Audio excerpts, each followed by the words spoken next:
Hello, Tech fans, and welcome into the latest Tech Sideline podcast, originating from TSL's high-tech studios in the Virginia Tech Corporate Research Center.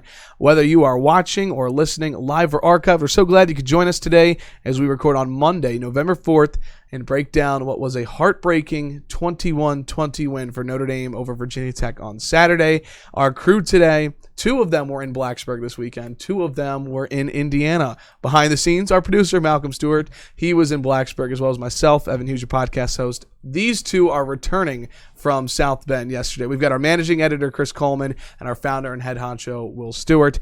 So glad that everybody could be with us today, again, as we record on November 4th. A reminder that this weekend, every week, the TSL Podcast is presented by the Fisher Law Firm, Virginia's trusted DUI and traffic defense firm, dedicated to defending individuals charged with traffic-related offenses. From their offices in Blacksburg and Roanoke, the Fisher Law Firm handles cases throughout the Commonwealth of Virginia. To date, the firm has defended more than 30,000 people charged with moving violations. For free consultation, call anytime, day or evening, toll free at 1-800-680-7031. Again, that's 1-800-680-7031, or email them at info@fisherlegal.com. So Jonathan actually, I wouldn't say we went to the game together, but he did stay in the house that I was in. Oh, really? Yep. That's awesome. I'm trying to get my days straight here. He drove up part of the way Thursday night. Yeah, Halloween night. The rest of the way Friday. Left at like 10:30 Saturday night to drive back to Blacksburg. Wow. Now, I'm awful. I haven't communicated with him yet. I haven't said, hey, man, did you make it home all right? So it's a long drive back. He said he had to be back for church Sunday. That is a long drive. I did it. It's 550 miles. Took me about 10 hours, with stops and stuff. So that's awful. I got to hit him up and ask him how the trip went. It's terrible. Hopefully he got back. Hopefully he got to church on time. Yeah. Again, with that, good morning, everybody. November 4th. We've got a lot to get to today on the Tech Sideline podcast. We'll spend the majority of the time recapping the Notre Dame win over Virginia Tech. At the end, we might get to a little bit of basketball stuff since they open up their season tomorrow against Clemson. But we have a lot to get to. Want to remind those that are watching on Facebook, really appreciate the Facebook questions. Facebook can be a little tricky sometimes when it gets to questions, so we invite those that are watching, try and leave your questions towards the end of the podcast. It's hard to kind of scroll back up, so we want to leave a little bit of time at the end for you guys to get your questions here on the podcast. But guys, I know it's been a long weekend for you guys. Chris, you landed. You said you got home at midnight last night. A little after midnight, I walked in the door last night. That's on Sunday, Spent Monday most of the day morning. in the airports. That's fine. And Will, you drove there and back. So, first of all, how are you guys holding up? I'm good. I mean, flying doesn't take anything out of me. The longest part of the day was sitting in the airport, but I actually wrote a column when I was there. The flight from Roanoke to Chicago was basically an hour and 45 minutes. So then I flew back to D.C., and then from D.C. to Roanoke. And the flight from D.C. to Roanoke is basically as soon as you get in the air, you land. So I'm fresher than I thought I would be. It was an easy travel day to me. Suppose I'm doing all right. You had to drive, so I'm really bullheaded. Whenever I'm traveling, I just prefer to drive. So I drove the full 550 miles. Had Rush and Hokie with me, and we left. I don't know. We left about 8:30. Got back about 6. I had to do some work here. Had to go to church. Didn't really get myself together at home until like 11 o'clock at night. So that's all prefaced to the fact that Chris and I have not rewatched the game. We haven't even, as Chris said before we went on the air with the podcast, we haven't even seen one replay. Yeah. So we're coming in cold. This is going to be the best podcast ever. Here's the perspective I like though about it. You guys were in the stadium, and we're going to get your perspectives from being there and your gut reaction to it without seeing the replay. So I actually kind of like this perspective. Well, and I do want to talk about the Notre Dame experience a little bit. Yeah, go ahead. So on the last podcast, we talked about how Chris didn't go up in 2016. I did, and at that point in time, they had just started their stadium expansion. These days, it's not really right to call them expansions because they actually reduced capacity, but they're enhancement. The rebuild, yeah. Yeah, and when we were there in 2016, they had built the building that their video board would eventually go on. So they have their video board now. It's fantastic. It's not the biggest one I've ever seen, but boy, is it is sharp. And I don't want to go on a little negative rant here, but it's kind of refreshing to see a video board where they basically showed replays.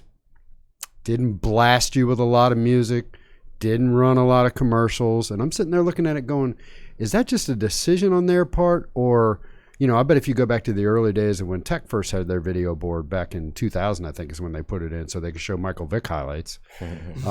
Tech's operation wasn't wound up yet to where they were selling advertising either. But it almost looks like it's a decision on Notre Dame's part to not abuse you with their video board. They had a lot of pushback from traditionalists when they wanted to put a video board up. A lot of people didn't want it up. Yeah. They just wanted to keep things as they always were. No doubt. Notre Dame tradition, So they've had to be careful with what they put up there, I'm sure. And they've done a good job. Yeah, I thought it was fine. You can complain about, when a call goes Notre Dame's way, they show the replay. But if it's the other way around, they don't show a replay. If it's any controversy at all that might go against Notre Dame, they don't put the replay. There was one particular play, I don't remember what it was, where I really would have liked to have seen a replay, and they just never did. Right. Yeah. I think it was the targeting that got reversed. Notre Dame player was called for targeting. They never showed not a single replay. Yeah. No, they showed Waller's over and over and over. And there were other replays you got to see. I'm not exaggerating, 6 to 8 times. But overall, I liked what they did with their board. And the one thing they did that was kind of weird was, I had like 8 guys in my row together. I was up there with a big bunch, and there were 8 of us in this particular group of seats. And at one point, they ran one of those videos where they're running all their famous alumni across there, Jerome Bettis and Joe Theismann and all those people. And they're talking about how great and awesome Notre Dame is. And this goes on for like a minute, and then it ends. And my buddy looks at me and goes, I'm not really sure what the purpose of running that is. And I get that you want to celebrate yourself and your heritage, but Notre Dame's on another level, man. I mean, everybody gets it. You don't need to see a film of guys talking about how incredibly historic Notre Dame is. It is, So that was one. I don't know. I guess maybe I'm. I got to put something up there. I'm nitpicking, Chris, let me ask you this: Your first time at Notre Dame Stadium, how was it? Oh, it was awesome. It was not just necessarily the stadium; it's the whole atmosphere of the campus. The town itself. People always tell me their fans are so nice, and if anybody's as nice as Nebraska fans, it's Notre Dame fans. Yeah. I mean, they're borderline annoying. They're so nice. It's nuts. Even my Airbnb hostess wake up every morning and cook me breakfast. Man, I stayed in an Airbnb that was like maybe a 10-minute walk to the stadium. An amazing house, just beautiful, and of course there were 15 of us in it, paying $350 a piece for 2 nights. We ran the math; they made about $5,000 off that one house for the weekend. So if you got 6 or 7 home games and you're doing that, I'm making some good money. That's a lot of money. And the lady that we dealt with that rented it to us, she was actually in town. When we left Saturday, she popped by to do something.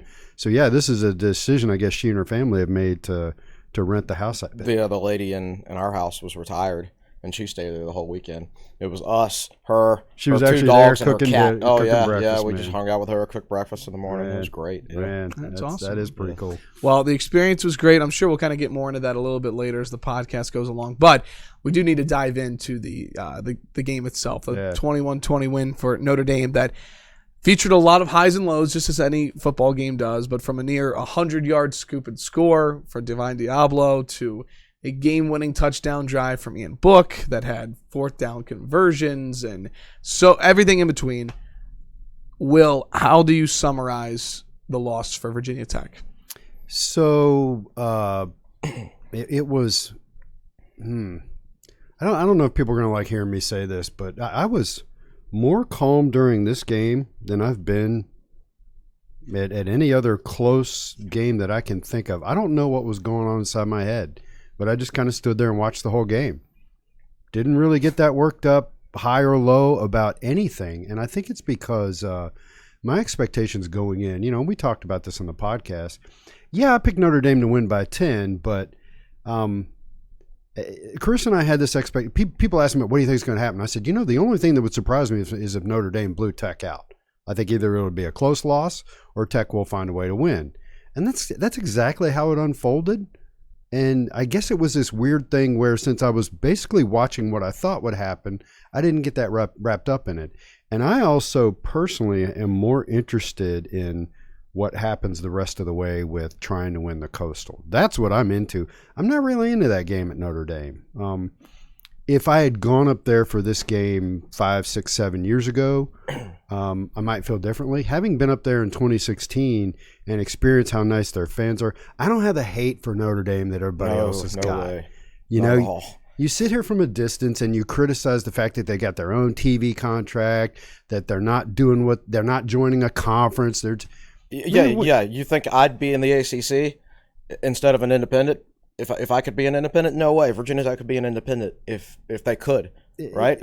If they could get their own TV deal, then yes, I'd be in favor of Virginia Tech leaving the ACC or whatever conference they've been in and having their own deal. I mean, Notre Dame's not doing anything, you know that any other school wouldn't do if they had that opportunity. And think about Notre Dame. I didn't understand.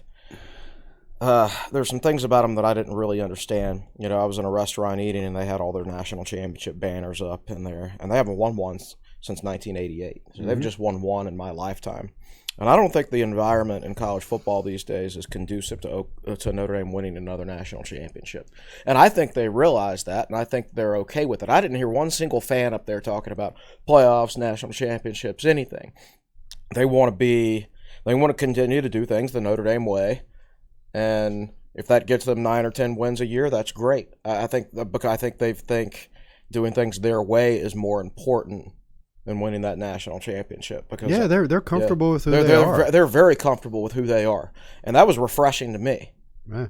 Because I don't know that I don't know that Tech fans are comfortable with who we are, or I don't even know if Tech fans know who we are.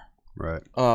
There's a sort of an identity crisis. I mean, people talk about the football program that doesn't have an identity. I don't know that the fan base has an identity anymore with what expectations are, what's reasonable. I don't know. But Notre Dame. I hear the sound of a can of worms opening. Yeah, exactly. Yeah. But Notre Dame fans are comfortable in their own skin, man. Yeah. They're going to keep doing things Notre Dame's way, and I have a lot of respect for that. Yeah, it's and being in the stadium with them, they're not loud. There's 77,000 of them. They really don't make a whole lot of noise. Yeah.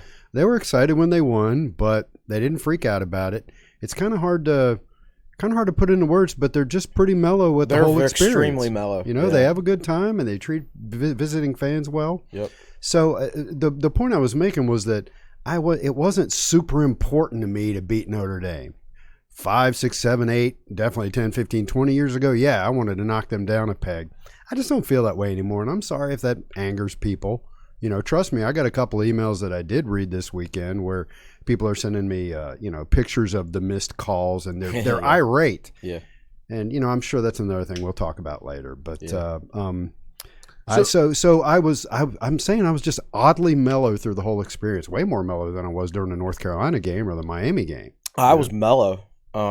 Maybe it's because I just, went through a much more dramatic experience in Tech's previous game with the ups and downs of that game. So back-to-back games that are Plus, similar in closeness. So let me ask you a question. Wouldn't you much rather beat North Carolina than Notre Dame? Yeah. Well, yeah, I just from everybody knows how I feel about North Carolina. Yeah, I respect Notre Dame. I got no respect for North Carolina. Right, sure. And, I would go deeper than that even. Can of worms. But now that said, I was really disappointed when I left the stadium. Yeah. When Book scored that touchdown, I was really, really disappointed because that was a game Tech led for. I didn't think they deserved to be tied at halftime, but I thought they played much better in the second half than they did in the first half, and it was just disappointing to see it go away like that. Let me ask you just a broad question. Why did Virginia Tech lose that game? I think you can point to several things. I think they probably would have won it with Hendon Hooker, although we don't know that for a fact. I think the cornerback situation at the end of the game can be pointed to as a main reason. Waller gets ejected for targeting, and they bring in Chapman, who I think has improved by leaps and bounds. He immediately gets that interception, which is called back for roughing the passer, but then he gets hurt. He limped off the field. They brought in Quillen. That's why Quillen was in the game, because Chapman got hurt. And who gave up the 4th and 10? Right, exactly. And then Farley got hurt, so they brought Chapman back in, even though he was hurt, because they don't have anybody else to put in. and they immediately targeted Chapman with a running play.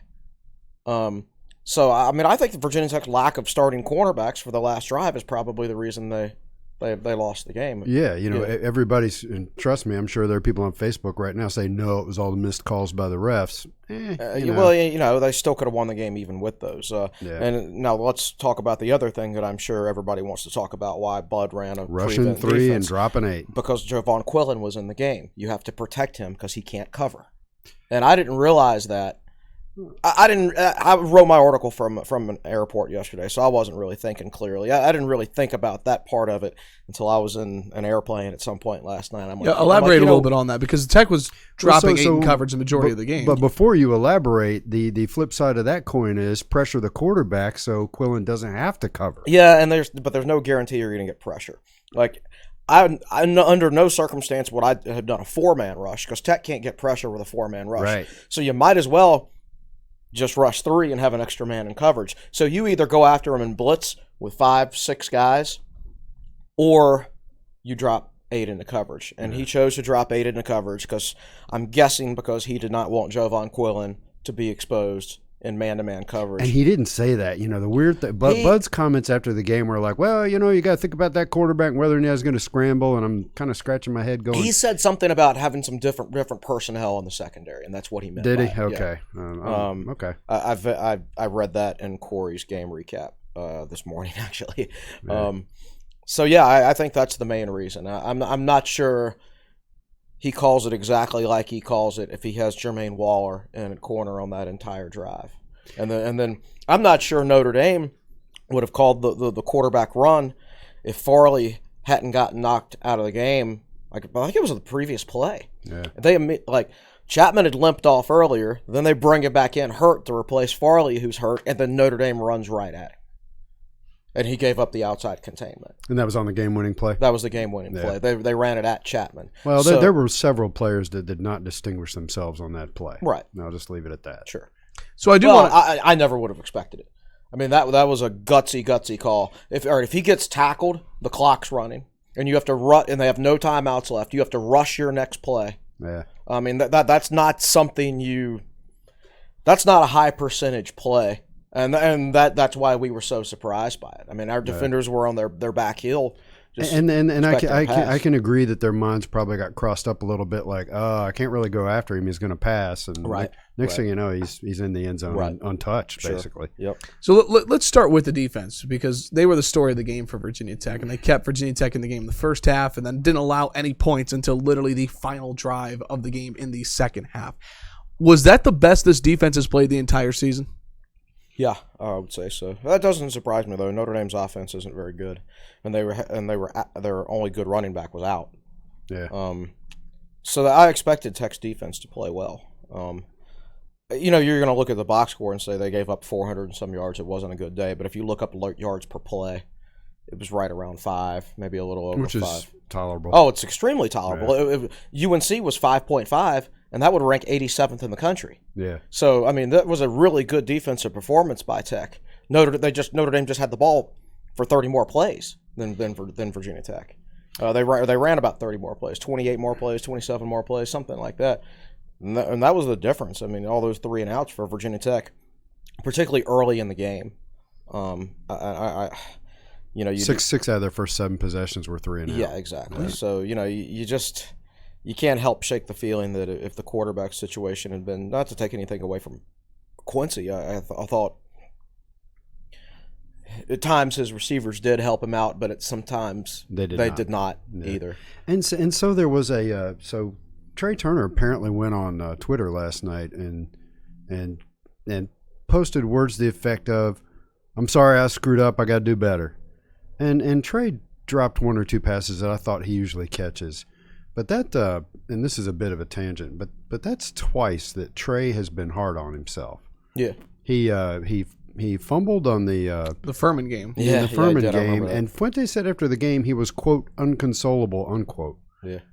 Trey, relax, man. You're a good player. You're not going to make all the plays. Don't be so hard on yourself, particularly if it's an early fumble against Furman. Let's not be inconsolable about that. Now, if you drop, say, a 2-point conversion that's going to tie you with the number one team in the country, Yeah, a la right, Ernest sure. Wilford. Yeah. You can be upset about that, but he does. He needs to take it easier on himself. Let's kind of go a little bit chronological. Actually, before we do that, do want to talk about the quarterback situation, and then we can kind of go chronologically in bits throughout the game. Earlier in the week, Coach Fuente had made it appear during the press conferences that Hendon Hooker, even though he didn't come out and say it, it kind of felt like Hooker was going to go. Mm-hmm. And then afterwards he said, listen, if this was a guy who had started for 2 years or so, I would have felt comfortable putting him out there. But for a guy who's only played in 3 games, he played it safe and went with Quincy. What did you make of that? Yeah, and he said that he's like he from what I understand, he essentially said, I wasn't BSing you earlier in the week. I really thought he was going to play. Well, he really wanted Hooker to play. Now, from what I understand, I think those Fuente comments are designed for him to take the heat and to take any kind of heat off Hooker. But from what I understand is the training staff felt like Hooker was 100% and could have played, but Hooker himself mentally did not feel confident in that knee. I mean, imagine that happening to you and seeing a picture of your knee doing that, and so I don't think Hooker, from what I understand, they didn't feel like Hooker was mentally back, and they didn't want to put him into a game where he wasn't going to turn it loose. And if you mentally feel fragile, like you're not ready, you can't turn it loose. There's a block there. So I think that's why that's why they ended up going with Quincy. That's what I heard the day before the game, at least. All right. So they go with Quincy. We talked about punting on the 6 of the 7 drives to begin the game, but really I feel like where this game really started to get some juice to it was about a couple minutes left in the second quarter, and Patterson, one of his better throws of the half, he finds Hazelton inside the red zone, called back, ineligible receiver downfield.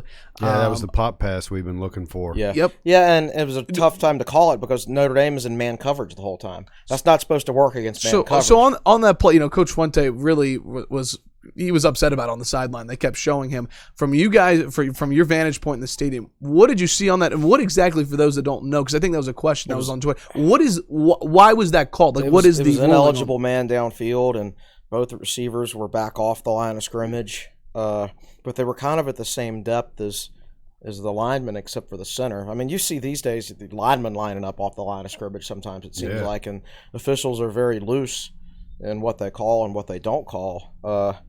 So I don't know. This is something like Fuente would have to explain on Tech Talk Live tonight, or maybe in the media session later today. I think it's one of those things where Fuente would have his point of view about who's on the line of scrimmage and who's not, and the rest would have their opinion. And these refs did not distinguish themselves. They did. That was a poorly played game, poorly called game both ways. Yeah, it was. There was a pass interference on Chapman in the end zone late in the game that didn't get called. He was giving the receiver a big old hug. Yeah. And No, granted, the hold on Caleb Farley on the previous play was pretty silly too. Was it? Yeah. Notre Dame receiver just kind of fell down, and they called Farley for holding. And it's not like Caleb's the most physical guy on the planet. He's a good cover guy, but it's not like you're going to fall down if you touch him. Exactly. So I don't know. It's one of those things. I'd have to see the replay. It's unfortunate because the very next play Virginia Tech fumbled. That was the fumbled reverse, and we were kind of, I don't want to say grasping at straws, but that's the only expression that comes to mind at that point from a play calling perspective, because Notre Dame knew exactly what Tech was going to do, so that they stacked 8 in the box and went with man free, basically.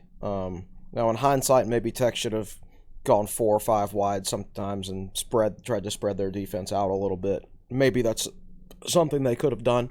But I think the main thing is they were in man free, and their corners did a really good job on Tech's receivers. And even when Tech completed that pop pass, it was against man coverage, and that play is not supposed to work against man coverage.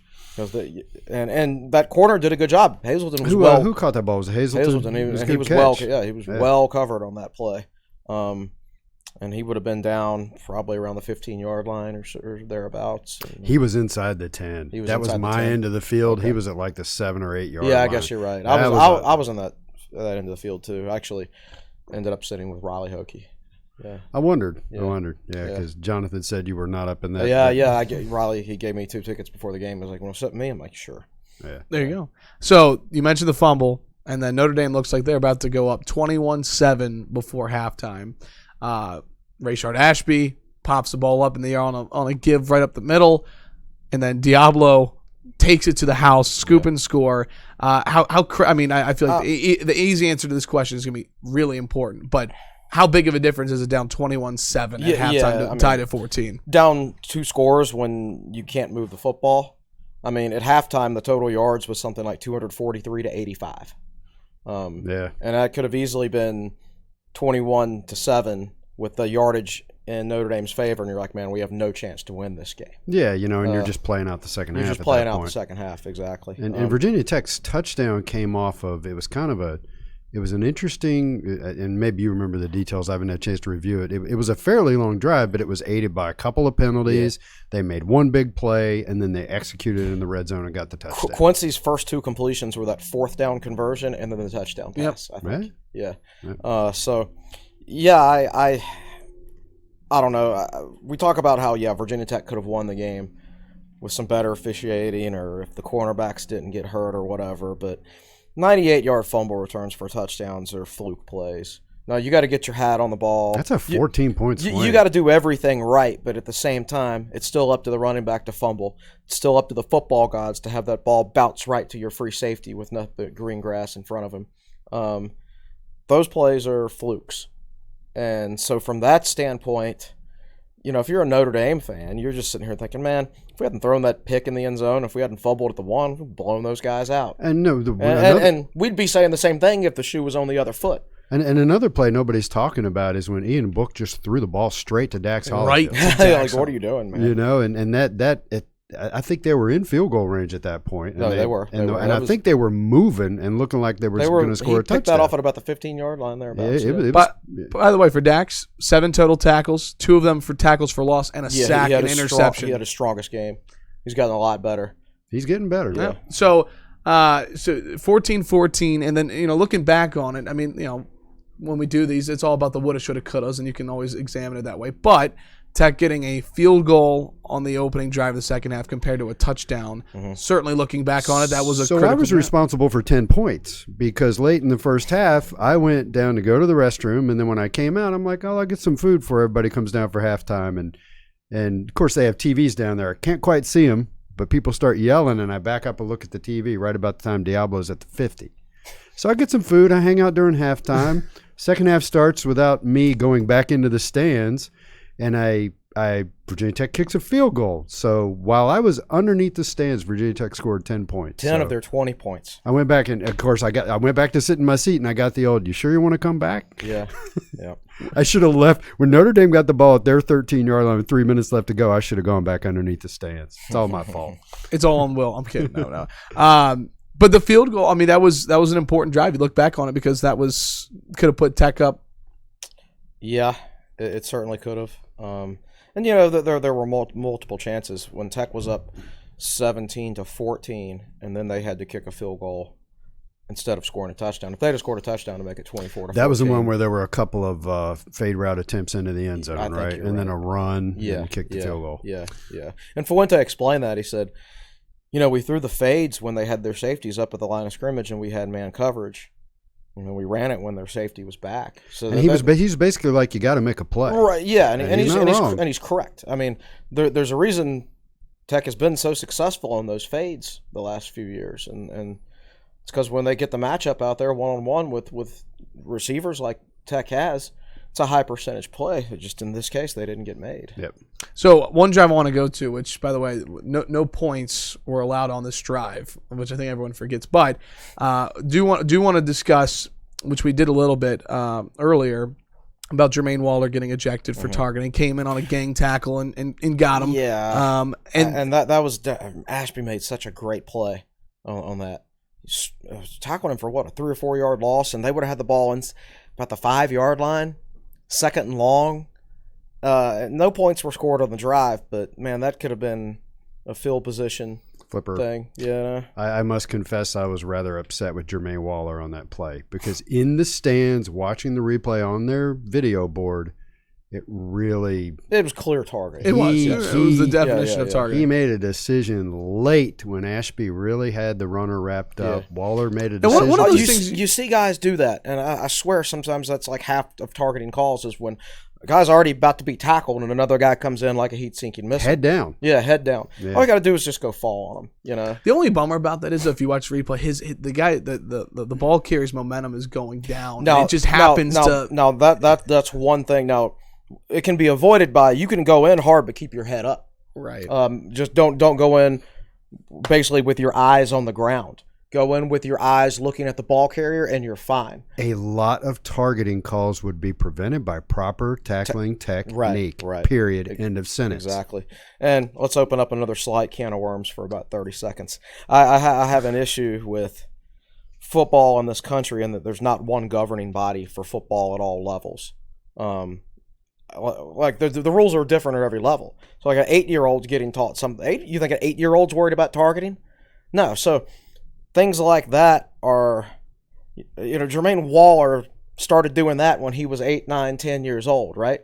And when you've been doing something basically since you were that young, it's really hard to grow out of it. I mean, I think this is a sport where we need to establish one set of rules when these guys are really young and keep the rules the exact same across all levels. And eventually stuff like that will get eliminated as guys come through the system from top to bottom. Yeah. But right now you're just asking guys to go against their nature, how they were raised, basically. Well, you have the NFL commissioner, you have the NCAA, and we all know how worthless they are, and then you got nothing at the youth and high school level. I mean, everything's like at the state level. Yeah. Yeah. And then we talked about Chapman coming in, getting the interception on the first play, comes in, roughing the passer, keeps the drive alive. But everyone forgets that drive, with the amount of flags that there were on both sides, there were no points. Notre Dame missed a field goal. So that was all in the same possession. Correct. Wow. See, I thought watching the replay in the stands, was it Adams that Eli Adams. I thought it looked like a decent call, but apparently on television it didn't. People said it was an awful call. I thought it was one of those borderline calls. I've seen worse, probably not called, and I've seen lighter called, to be quite honest with you. I thought it could have gone There were either 2 way. seconds after he threw it. I mean, I thought it was a pretty legit call. Okay. Right. Personally, I know some people might disagree with me. They showed the replay in slow motion, of course. I need to see it live. Yeah. You can't sit here and say, "Oh, look at that." Well, the ref's not seeing it in slow motion. Now, You say it in live speed. It wasn't like he went in high or anything like that. They just and I'm not saying it was late. egregious either. I always count. Whenever there's a roughing the passer penalty, I always count. When the ball's thrown, how many seconds is it until he gets taken down? There were 2 seconds I counted, and then he was okay. That's maybe I'm a quick count. I mean, I'd have to see it in. But the thing is, it wasn't a low hit. Like you typically think roughing the passer's a really big, like goes for the knees. It's a bad, it was unintentional. That's the thing. By the way, that might be another reason why Bud didn't go after the quarterback late. I mean, he probably saw that and was like, "Man, if you're going to call that, and I'm going to be blitzing 6 guys, and I don't know." Yeah, but don't coach out of fear of bad things happening. And I really don't want to spend a ton of time on calls because both ways, like we talked about, officials. I'm curious to get your thoughts on from in the stands though perspective on the kickoff. That was need at the 1. Oh, yeah. And not just curious of what you guys thought from the stands. A lot of people on social media, was that a safety? Was it not a safety? What did you guys see? Well, I was on the opposite end of the stadium. So I thought he caught it at the 1-yard line and backed up into the end zone, and they didn't show a replay. Somebody responded to the article I wrote this morning and said his front foot was at the 1, but his back foot was on the goal line, which technically puts him in the end zone. You'd have to see the ruling. Yeah, number 1, I don't think the play was egregious. Number 2, frankly, I don't really know what the rule is. So I don't know what the rule is. I'm going to assume they got it right. I mean, that should be something clear that you'd be able to get right in replay. So I'm going to assume that they know the rule and they got it right. But I haven't seen the replay. So while it's in my mind, how about Tereus Wheatley and the That was an adventure, genius. We're sitting there in the stands, and so he goes out of bounds, falls in and grabs the ball, and it's on the kicking team, and it goes out to the 35. I had no idea. I was amazed he knew that rule, and that's a credit to James Shebus that he knows that rule. That's one of the sharpest plays. Earlier this year, I think Illinois did it. It was about a month ago, and a lot of people on social. Okay. You know what Justin Fuente is really good at? He tells his coaches all the time and support staff. He's like, if you see a play in a game around the country, text it to me immediately, and I'll have our film staff cut it up, and we'll show it to the team, and we'll explain why this happened and what happened. I guarantee you he showed that play. He said he did in the postgame. He was talking about how I forget who was saying it, but apparently like it has been preached to do that. Well, that's how Wheatley knew. Sharp, man. Yeah, and that got the kickoff. I've had my issues with the kickoff return team this year, but that was well done. Yeah. Again, I want to keep talking about the defense. I know that the final drive happened, but that defense was just one play away from holding the 16th ranked team in the country to 14 points, 2 fourth down conversions on that drive. Again, you look at the box score defensively. There just seems like there's a lot to be proud of looking at this 2 days removed. As much as it stung, a lot to positives. No, yes, but I want to kick this perception out there before we get to the Wake Forest game. All right, I think Wake Forest is better than Notre Dame. They're better balanced. Notre Dame averaged 340 yards per game against Power 5 conference teams. That is a bad offense at Notre Dame. Mm-hmm. So I recognize that they got a 16 next to their name, but that doesn't mean that people who vote get it right. I mean, they got smacked by Michigan. I watched. They weren't as dominant against UVA as they should have been, considering UVA's offensive line troubles. They struggled to beat USC, and I watched the USC game against Oregon the other night, where USC got beat by like 40. It's not a dominant Notre Dame team, especially offensively. They were better last year. Yeah, a lot better last year. Way better. They went 3 deep at running back, had better receivers, made better everywhere. Yeah, last year they're a well-coached football team. They're solid. Their coaches are going to get the most out of their players. They're experienced, but they're not a dominant team. That game went how I thought it would go. Basically, I thought Tech matched up well. I don't know that Tech matches up as well against Wake Forest because Wake is better offensively. Yeah, we're gonna get into that on Wednesday. Right, we'll get into that on Wednesday. I really don't feel good about that game. But the good news is, Hooker will probably be back, so the Tech offense should be more effective. We'll see. I haven't completely studied Wake yet. So I don't know about the number 16 team in the country, but I know Notre Dame didn't belong in the top 10. They'd been in the top 10 where they were for a long time. Yeah, they looked at against Georgia, but that's the only time they've looked at this year. Yeah. Good team, but not top 10. So we have talked a lot about the defense, and I do want to kind of close before we get to the Facebook Live questions. On offense, so Patterson runs for 77 yards, but McLeese 13 attempts, 32 yards, and then only 3 receivers caught passes, Hazelton, Turner, and Grimsley. Is that an effect of when Quincy is in, the offense is so focused around him running the football that others are going to get taken out of the equation? Is that fair to say? I think with only one healthy running back, being McLeese, and he's $180. Keeping in mind that King did not play. He did not play. Dalton Keene got some carries. Dalton Keene got a few carries. But, for the most part, you got one tailback. Yep. And he's $180, and you can't run him into the ground. So you're limited from what you can do from that standpoint. I think some of it is really just Notre Dame and how they played defense. And in hindsight, it should not surprise anybody how they aligned against Virginia Tech with the man free. And probably what should have happened is Tech's receivers probably should have made more plays against man coverage.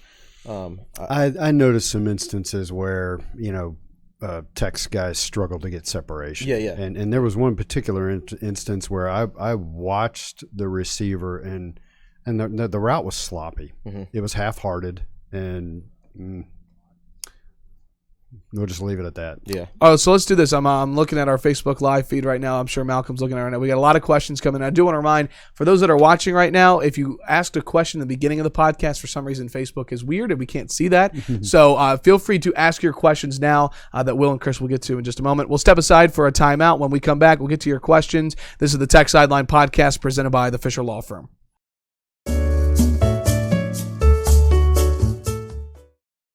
Welcome back to the Tech Sideline Podcast presented by the Fisher Law Firm. We've got Malcolm Stewart behind the scenes producing, Will Stewart, Chris Coleman, and I'm Evan Hughes on the Tech Sideline Podcast set. So glad everybody could join us. We're recording on Monday, November 4th. I want to spend just 3 minutes before we get to the Facebook Live questions because we're recording on Monday and the men's basketball season tips off tomorrow at Clemson. As if we couldn't be any busier. Right. I understand it's a busy time, but I just want to quickly get your thoughts. We had for those that did not get a chance to listen, we did have a basketball preview podcast 2 weeks ago, so feel free to go listen to that. But quickly, your thoughts on the season opening tomorrow at Clemson. Man, I got no idea what to expect. I was actually thinking about that this morning. I was like, wouldn't it be cool if they actually rolled down there and beat Clemson? And this other voice in my head said, you need to stop that. That's probably not going to happen, but let's roll it out there and see what happens. So I'll be looking for Chris, would you agree that the vibe out of camp seems to be that Landers Nolley's the best player? Certainly the best scorer, I would say. Can't wait to see him play. And Jalen Cone, can't wait to see him play. I don't and people get mad at us when we talk like this. When we did that basketball preview podcast and we were managing expectations, some people got pretty pissy with us in the YouTube comments, you know. No, you know, this is going to take a while and be a work in progress. So, you know, when I sit here and say I don't have high hopes and people are like, oh, it's Clemson, they suck. No, they don't. You know, well, they were a bubble team last year. Yeah. But the thing is, they lost a lot of guys off last year's team. And there's so many new faces in both programs right now. But they're not breaking in a brand new system. The game's on the road. They're not going to be relying on 3 guys who were supposed to still be in high school. Yeah. I mean, Tech's recruiting class turned out to be, I think, an upgrade over the class Buzz was going to sign. But how Tech went about signing it was getting guys to reclassify. Yeah. And they're going to be putting 17-year-olds on the court tonight, guys that are supposed to be starting their senior seasons of high school right now, on the road in an ACC environment. Now, that said, there's so much unknown for both teams. Tech could win the game. Anything can happen. I don't know anything about Clemson. I don't know anything about Tech. Well, we're going to start finding out tonight, aren't we? Yeah, well, Tuesday night. That's right, yeah, I'm pretty excited to see him play, and I'll be looking for the little things. I can't wait to go to the bar so I can watch the ACC network. Right. See, I'll be watching it at home. All right, there we go. There's our little bit of basketball. We'll talk a little bit about it on Wednesday. Now, wait a minute. That game's on ESPNU. Is it? Correct. It is on the U. Oh, I thought it was on the ACC network. The U at 7 o'clock. Okay. So. Never mind. I can Tech at Clemson, opening up the Mike Young era. We'll talk about it on Wednesday. All right, I want to spend up as much time as we need on our Facebook Live questions. Thanks to everybody for chiming in. Let's throw it over to the best producer in the land, Malcolm Stewart. What's going on, Malcolm? How's it going? All right, let's start with Eric Fisher. How much will Waller being out for the first half of Wake Forest hurt us? Oh, that's not good. It hurts. They like to throw the ball. They like to move fast. They've got that receiver. He's the brother of Surratt. Oh, Surratt, yeah. Surratt's brother. Chaz Surratt's brother. I forget his first name. I can't remember his first name. He's a receiver at Wake Forest, though, and honestly, the only game I've only watched most of their UNC game, which they won, and I watched about probably half of their Louisville game, which was their only loss. Man, that dude can play. He has been ACC Receiver of the Week at least once. Yeah, he's a good this player. is a bad time for Waller to be out. I hope Chapman is healthy and he can start at corner. You're probably going to have to protect the side of the field maybe that Surratt lines up on. So I watched Wake play. I can't remember who it was earlier this year, but if I remember correctly, Wake in terms of tempo is like top 5 in the country. That might be true, They run the plays fast. Yeah, and they do, and they're experienced. Now, their quarterback missed their Florida State game because he was hurt. They've had to start their backup quarterback. And they still won, right? They still won 22-20 against a bad Florida State team. Okay. So they're very capable of looking really good, but they're also, they're not going to overwhelm you with talent. They're going to overwhelm you with experience and being well coached and things like that. But they're not going to overwhelm you with talent. They give up 60-some points to Louisville, and Louisville's really well coached, but I don't know. I think they're better than Notre Dame because they're more balanced offensively, but that's if their quarterback is ready. And being so focused on the Notre Dame game and trying to get basketball previews up last week, I haven't had a chance to pay any attention at all to Wake. And it's not time to preview Wake. That's one anyway. Right. So let's just answer the question saying our gut feeling is it's a bad week. Why can't he miss the Pitt game? You know, they can't throw. This is not good. Or they missed the Georgia Tech game or the Pitt game. Yeah. Either one of those games. Not this one, man. All right, what else you got? So I saw we got new schedules updated to like 2030 or something. Yeah. I've already. So Chris Blevins asked, "What do you think of those, or the teams added to the future schedules?" And to add context, that's James Madison in 2025, and then a home and home with Alabama. There's also Ole Miss in there. Ole Miss and Alabama home. Yeah, and somebody put One of them is actually in our lifetime, right? somebody put it at a tailgate to me over the weekend. He's like, "Yeah, I can't wait for that 2035 game. I'll either be watching it from a nursing home or I'll be dead," or something like that. Yeah. I mean, we don't even know who the coaches are going to be at that point.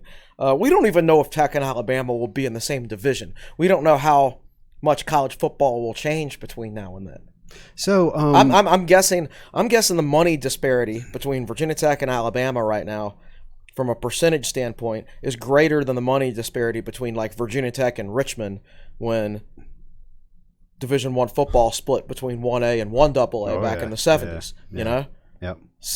So I'm not 100% convinced that we won't see some kind of a landscape shift in college football between now and But then. again, that's another can of worms. But yeah, I like it. Honestly, I don't care about the Alabama series all that much. I would look forward to going to the Grove, but again, we're talking 2030. Long time. Yeah, it's a long time. Can't wait to bring away. my kids to the Alabama game. So my thought about that is they announced series with Ole Miss and Alabama, and there will be another series with an unnamed SEC Correct. team. And I have not had a chance to think about this or do any research, but that struck me that there's some sort of collaboration going on between the ACC and the SEC. That there's somebody pulling the strings, that it's not just Whit Babcock and Alabama and Whit Babcock and Ole Miss. Why would Virginia Tech say an unnamed SEC opponent? Go back and read Whit's release. Okay. He said, "We consulted with some group in this." So, yes, there is a middleman. Yeah, if you go back and read his press release. Yeah, and I didn't see if other ACC schools were announcing SEC matchups at the same time. Right. I didn't notice that. Conspiracy theory. Huh. So we've got multiple people asking about the last drive where Notre Dame got their touchdown to win. Like, how do you feel about it? What would you have done without hindsight? I mean, well, hindsight, clearly I think you mix up. I don't have a problem with a three-man rush, but I don't know that you do it every single play. You pick your spots with blitzes maybe here and there. But again, at the same time, and I didn't think about this at the time. I didn't think about it until late last night after I wrote my column. I'd be real hesitant to put Javon Quillen out there on an island against all their wide receivers who are like big tight ends. They run about four. Yeah, Bucky Hodges out there. I kept getting Claypool and Komet mixed up because their numbers are similar. Like 6'6" and huge. They both look like tight ends. Right, yeah. exactly. So I'd have been hesitant to leave Quillen on an island out there. Maybe in a situation where he was on the wide side of the field, I would have been okay with a blitz and him. But you know, I don't know. I think we lost because we scored 20 points.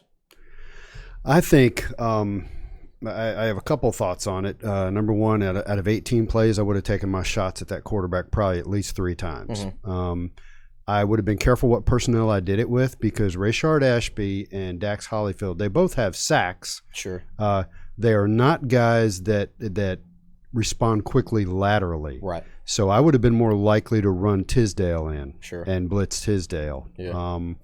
Or blitz a whip. Yeah. But Connor was hurt. I don't even think he was in the game on the Connor last drive. played a little bit, but yeah. And he's your best blitzer from that spot. Ladler's not really a blitzer. He's more of a coverage guy. So the other thing people don't really talk about is when you're rushing 3 for 18 plays, I don't know if Tech substituted any. Those guys are gassed by the end. Not only are you rushing 3, but they're really not getting any traction at all. Right, exactly. So I would have done something. That's my answer. Yeah, and Tech doesn't have a natural pass rushing defensive end on this team. And I also don't think, with the exception of Tisdale and Connor, they don't have a natural blitzer. That's kind of the point I was making. And Connor was hurt. Yep. And keep in mind that Tylen Garbett did leave with an injury. He did, and then he came back in. Oh, he did? Okay, I missed that. Yep. Yeah. Now Garbett, he got hurt, and that's when I'm pretty sure he left. Eli Adams came in, committed the personal foul penalty, and then Garbett came back in. There were a few instances where Garbutt got isolated on Book outside the pocket, Right. and that's when he really showed his athleticism. He played and his Book had to get rid of the ball. He played really, really hard. Garbutt plays extremely hard, man. Yeah. That dude's got a motor. He's not a natural pass rusher or anything like that. But he's 4 a good player. tackles, a tackle for loss, 2 solo, 2 assists. Yep. Sure, and is there any mention of QB hurries? Because he had a lot of At those. least 3, yeah. It is not in the Yeah, Yeah. road stats crews do not tend to hand out QB hurry stats to No, they visiting don't. teams. Yeah. All right, Malcolm. I see more comments keep rolling in. We got a lot here today. Daniel Charlton, from the parts of the game I watched, it seems the play calling went long pass with sloppy routes, then run out wide, then run it between tackles.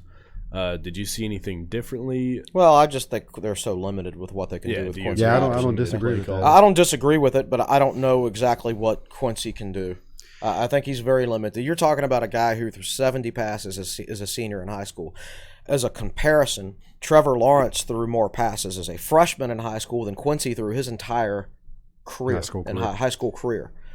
So his experience level is extremely low. The raw talent is there, but He throws a pretty spiral. Yeah. I just don't. I think they're very limited with what they can do when he's in the game. It's funny that when Hendon Hooker replaced Ryan Willis, you saw the passes back to Keene, and Keene suddenly became much more productive. Right. And with Quincy in for a full game, Keene was not a factor. They didn't run any plays like that. They didn't even run any flanker screens that I can recall. Yeah, you can't do that when Notre Dame's up on the line of scrimmage and That's tight true. man That's coverage. true. Yeah. Flanker Flanker screens come when you're running multiple receivers on the field, and that safety, the inside safety, is way back off the line of scrimmage and alignments. And you got Notre Dame wasn't matchups. giving them that look at all. Yeah. All right. Leon Monroe, this is still a question. Any word on the new DC? No, I didn't hear anything new. Haven't heard anything new at all. It is strange, though. Think about it. A month from now, Virginia Tech will probably have a new defensive coordinator hired.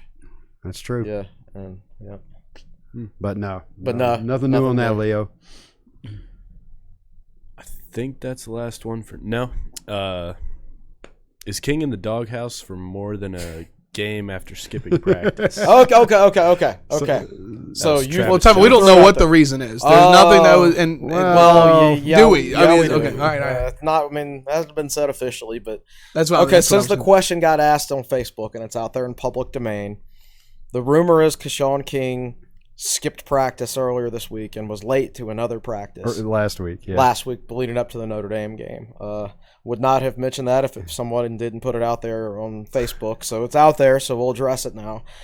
That's a good question, and I don't know the answer to that. I think he'd probably be in my doghouse for a while. Like, what are you doing? I mean, that's yeah. Well, You didn't finish your sentence. What were you saying? Like, he'd be in my doghouse. I mean, skip practice because he missed practice. Okay, gotcha. Yeah. So somebody asked me, like, okay, so let's assume that's what he did. How does that work? Did he tell the coaches staff he wasn't coming to practice, or did he just Coach, not show I'm not up? coming today.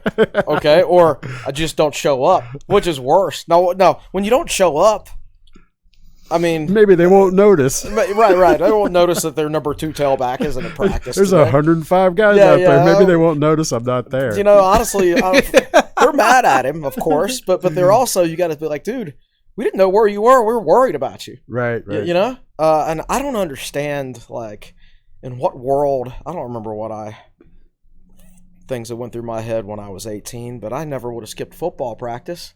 Maybe he came from a high school where he did that and there weren't any And repercussions. he got away with it. I don't know. Who knows? I'm But sorry, I shouldn't be laughing. he shouldn't be, but it is kind of funny. I don't think it cost us a football game or anything like that. But who knows? Maybe it costs us one later this year if he is in the doghouse. It's funny because we like Keshawn King. It's Yeah. not like he has a long history of stuff like this. Yeah. Now, if we're talking about this kind of thing 2 years from now, we're not going to be laughing. Right, exactly. Right. Yeah, because plenty of guys have had trouble as freshmen and been completely fine. Keith Short at the Sugar Bowl was a I was famous just thinking of him. example, Some right? guys get sent home on the bus. Exactly, right. And turn around to have great careers and everything, and it's fine. Now, I will be upset. And like I said, he'd be in my doghouse for a while. I don't know exactly what I'd do. I hadn't really thought about it, and it's hard for me to say without knowing him personally. But if he is in the doghouse for a long time, he's played in 5 games now. Ah, bummer. Oh, here Yeah, we go. so Oh, no, we haven't had the red shirt comment on the podcast. Well, you're yet. right, you're right. That was- drink. Yeah. The gnome is still laughing. But yeah, I don't. I feel like I would bring him back at some point so I could justify that not redshirting him. Right. But, let's say that they're really bad at him and they suspend him for the rest of the year. Then at the end of the year, we're sitting there thinking, that guy played in 5 games and he can't redshirt. He should have skipped Yeah. practice the week before. Exactly. Yeah. All right. Appreciate the question. Anything else? I got one more from Matt Nestor. I'm not sure exactly when he's talking about. Is but he Matt says- related to Doug? Maybe. We're throwing it down the field, just throwing it, getting first down after first down. Why do 3 straight run plays? That's all defensive alignment. We throw it down the field when they put their safeties in the box and we have single coverage on the outside. And then if they play a safety back and we can actually get a numbers advantage, then we'll run it. And that's the way most offenses work these days. And that's simple for the quarterback to read. Where are the safeties aligned? Well, the quarterback wasn't even reading it. It was almost every single play. The whole look at me thing was going on. Right, looking right. over to the sideline. Sure. And Like I said, we're so limited with what the quarterback can do. So I just think I think you throw out at least half the playbook with Quincy. Maybe man, more. at least now we've got an entire game's worth of film that when people ask, why isn't Quincy start? Why didn't he play? And you Right. can point to the Notre Dame game So- and say, because it limits the playbook. Right. And so the guy last year who sat next to me in Lane Stadium and every single game would yell, "Put in Quincy," annoyed me the whole year. I was actually so glad when he sold his tickets to UVA fans for the last game of the season, so I didn't have to sit next to him anymore. So now Put that it now. guy You know, knows. man, whoever you are, now you know why they didn't put in Quincy last year when he was a true freshman, because he can't execute. He can't execute half the playbook now.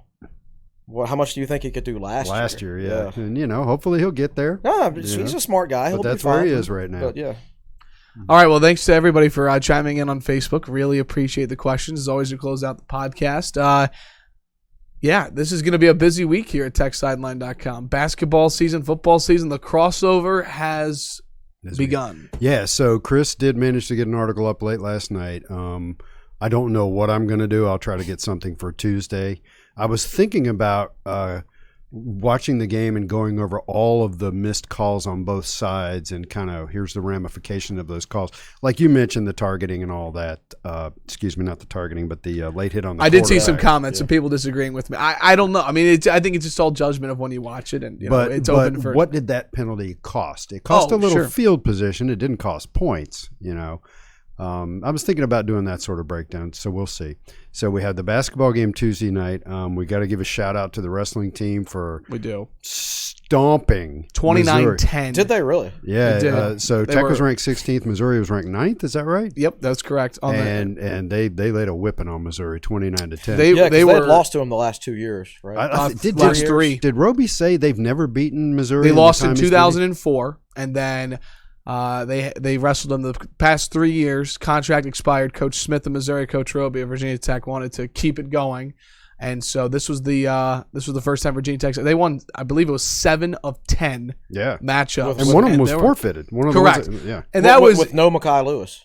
correct. Right. Well, so they, McFadden dropped down to 165, looked great, but then there were some youngsters that looked. John Borst at heavyweight, a major decision, looked fantastic, scored a lot of points. Mitch Moore had a pin within 30 seconds at 141, 26 seconds or awesome. something like that. And I tell you what, Joey Prado wrestled really well Good. at 125. I don't think they would have forfeited. It was a random draw, so 133 would have been the second to last match of the duel. And after Prada won, and I think Missouri didn't really have a ton of 133 wrestlers, they were thinking about putting a 125 guy at 33. And I think at that point they were just like, just forfeit. And so they're doing the wrestling in the baseball stadium. When is that? Correct. That's on Sunday against Northwestern. They're the Hokies and Northwestern wrestling on the diamond, weather permitting. Knock on wood. I was gonna say.